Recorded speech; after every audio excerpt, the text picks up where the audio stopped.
అమర్నాథ్ శివలింగం వెనుక ఉన్న కథ తెలుసా? పార్వతీదేవి తనకు అమరత్వం యొక్క రహస్యాలను బహిర్గతం చేయమని శివుణ్ణి వేడుకుంటుంది.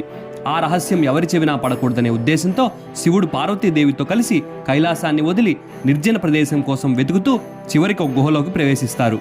అక్కడ ఎవరూ లేని ధృవీకరించిన శివుడు అమరత్వ రహస్యాలను పార్వతీదేవికి వివరిస్తాడు. కానీ అక్కడ ఒక పావురాల జంట నిశ్శబ్దంగా ఈ రహస్యాలను విన్నాయని, అందువల్ల వాటికి అమరత్వం సిద్ధించిందని చెప్తారు. ఆనాటి నుండి పావురాల జంట ఈ గుహలో నివసిస్తున్నాయట.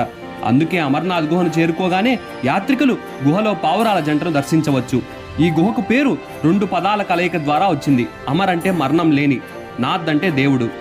అమర్నాథ్ గుహ శ్రీనగర్ నగరానికి సుమారు 140 కిలోమీటర్ల దూరంలో ఉంది. అమర్నాథ్ గుహలో ఉన్నది స్వయంభూలింగం. గుహ పైకప్పు నుండి నేలపై పడే నీటి బిందువులు గడ్డకట్టడం వల్ల స్టాలగ్మైట్ ఏర్పడి దాని ఫలితంగా మంచు శివలింగంలా ఏర్పడుతుంది. మన హిందువులకు అత్యంత పవిత్రమైన అమర్నాథ్ యాత్ర జూలై, ఆగస్టు నెలల్లో జరుగుతుంది.